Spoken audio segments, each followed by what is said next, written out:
I don't mean to alarm you, but it is December next week. Although the high street here in the UK won't really let you forget it because it starts shoving tinsel down our throats in about August. If you're bracing yourselves for never-ending renditions of All I Want for Christmas Is You and Jingle Bells, and you're wondering if your sanity will actually make it to Christmas Day, then fear not, we've got your backs. We're putting Mariah in the fridge to thaw for just a little bit longer and unwrapping 10 fresh, fun and fabulously festive Christmas songs to sprinkle some seasonal sparkle into your studio for all of your singers. So grab your hot chocolate, plug in your fairy lights, and let's slay this holiday season together. I hate myself for that. Kicking us off is the standalone musical theatre song, The Angel at the Top of the Tree, written by the composer and lyricist of The Wicker Husband, Darren Clarke. Clarke received the Styles and Drew Mentorship Award, and this Christmas song appears on the album Iris Theatre's Xmas Factor All-Stars, derived from a new songwriting competition. It's a story told from the perspective of a homemade Christmas angel who has been put together by a little girl. It's got a comedic thread as the character talks of her toilet roll body, her pipe cleaner halo, and spiders in the attic. But it also has the heart of a John Lewis Christmas advert. The angel watches her creator grow up, and one day she falls out of the decoration box and worries that she's been forgotten by that once upon a time little girl. Alas, of course, she isn't forgotten and is retrieved to take her place on top of the tree in her tissue paper dress and with her crappy polystyrene harp.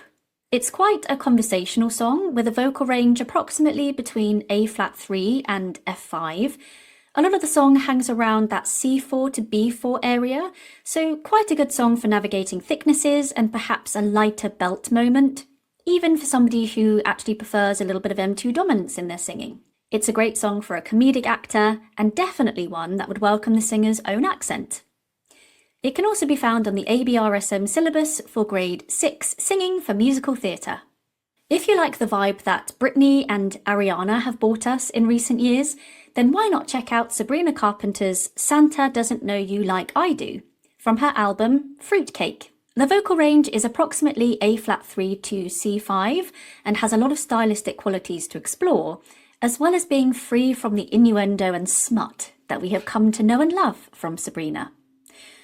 Unless I'm just missing them, because I'm just so innocent and my mind is very rarely in the gutter.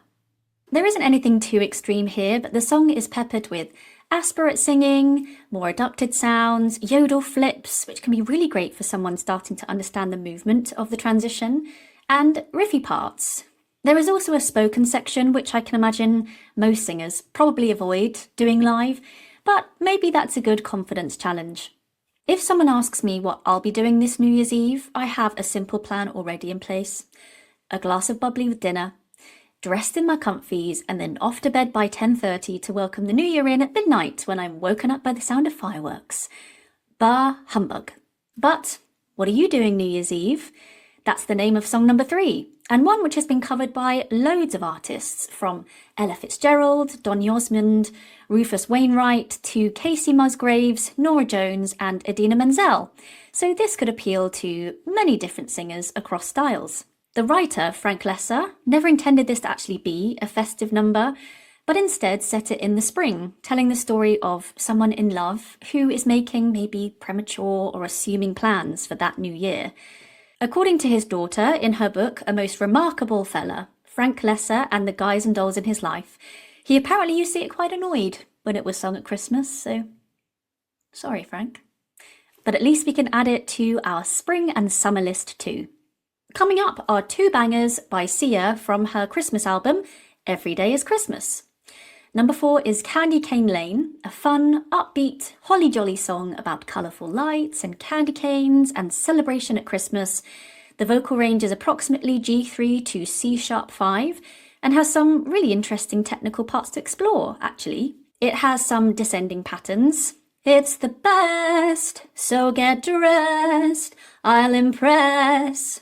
Moving into a lower range focus, which involves some of those bluesy, flattened inflections. Red and yellow and pink and green, orange and purple and blue. The chorus cranks up to a tessitura around F#4 to C#5, which can be good to help navigate that often tricky mid-range, as well as bringing a bit of a challenge to breath management. Equally, this can be quite fun for diction, as there are quite a lot of words to fit into the rhythm at times. Let's get Santa out and get him on his feet, we can dance. Snowman is song number 5, and its vocal range is approximately F3 to G-flat-4, with a tessitura that sits around the E4. What stands out in this piece for me is the breath control challenge in the chorus. On the original recording, Sia observationally delivers part of that chorus in one single sustained breath. I want you to know that I'm never leaving, 'cause I'm Mrs. Snow till death will be freezing. Yeah, you are my home for all seasons, so come on, let's go. This could be really great for singers to feel that slow, managed exhale and then work on a released inhale for the next phrase without gasping or falling apart like a melted snowman. Pardon the pun, but let's just mull over Christmas Always Seems to Find Me by Ingrid Andress. In contrast to Sia's Candy Cane Lane, this song has an ascending contour where the intervals widen, reaching up through the likes of perfect fourths and perfect fifths, giving the melody a gradually opening feel. Through the years I've moved a lot, different doors with different locks. So potentially a good one for those students who are doing this ear training work in their sessions, or who might be doing grades, for example. And the vocal range is approximately G3 to B-flat-4. It's a little bittersweet with its piano-driven ballad style, and the lyrics are maybe a little sad, but also hopeful that no matter how much time passes or how much our lives change, the memory of childhood Christmases and Christmas magic can still spark that little bit of ooey gooey warmth. But I guess it really depends on how you interpret it. And it gives me sort of rainbow vibes by Casey Musgraves. If you're working with an extremely capable range for days rock tenor, then consider whacking out Eric Grunwald's version of Oh Holy Night. More like, oh holy shit, he's good. Eric Grunwald won Swedish Idol in 2009 and was part of the lineup of heavy metal band Skid Row from 2022 to 2024. In this song, Grunwald is covering a massive vocal range. He begins the song on a B2, and the lowest note of that part is a G2. For the second verse, he jumps up an octave starting on the B3, which means there is a result of a heart-filled belt at D5. It's definitely one to listen to if you're exploring range extremes, power belt technique and rock vocal stamina.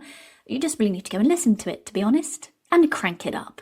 When I was in college, the wonderful actress Emma Thompson came to deliver a workshop to our performing arts class, and in that workshop she told me that I had lovely arms. These long, hyper-mobile Mr. Tickle stick arms. And I'll never forget that. Neither is it easy to forget her heartbreaking performance in the film Love Actually, when she, spoiler alert, discovers that her husband has gifted her a Joni Mitchell CD instead of the fancy necklace that she found in his coat pocket. So song number 8 is by Joni Mitchell and it's called River, with, according to music notes, a vocal range between G3 and D5. It has a very recognisable introduction, which of course is Jingle Bells, and lyrically it alludes to a relationship that has broken down at the fault of the protagonist. But for me, it also feels quite representative for people who struggle at Christmas, for whatever reason that might be. So I just wanted to take a moment to say, we see you. It's not an easy time of year for many. The lyrics to song number 9 were originally written by choral director Frank Pooler, which he then gave to 2 music students of his, Karen and Richard Carpenter. They then went on to compose and record the Christmas song, Merry Christmas, Darling. According to musicnotes.com, the vocal range is approximately F#3 to A4, and there are some moments of octave jumps here, and a chance for some lovely, soulful singing. Song number 10 comes from John Legend's Christmas album, A Legendary Christmas, and it's called Purple Snowflakes. Legend's rendition is almost entirely sung in falsetto, with the occasional drop into chest voice. This could be a really great choice for a singer who tends to pull chest up and would benefit from experiencing a bit of time in those lighter, floatier qualities. And it could also therefore be good for the singers who want to better their descent from head voice into chest with a bit more of a smooth transition. And there we have it. 10 fabulously festive songs to keep you and your singers feeling merry and bright, and only moderately overwhelmed by the number of school concerts, showcases, church services, nativity plays and rehearsals, office parties, and a last minute "could you just teach me this by the end of Friday" requests. If you try any of these songs in your studio or in your end of year concerts, then let us know how you get on. We love to hear what you're exploring. And if you've got any secret festive gems we've missed, please share them, because we are always here for an underrated Christmas banger. That's it from me. Until next time. Hi, it's Lynn here, popping by with a free resource. If you're a singer who wants to teach but sometimes feels a little unsure or overwhelmed, I've put together some free resources to help you feel grounded and supported as you take your next steps. Just check the link in the podcast description and you'll get an informed, practical PDF guide to help you get started, plus a few follow-up resources to help you feel less of a fraud and more confident in your teaching journey.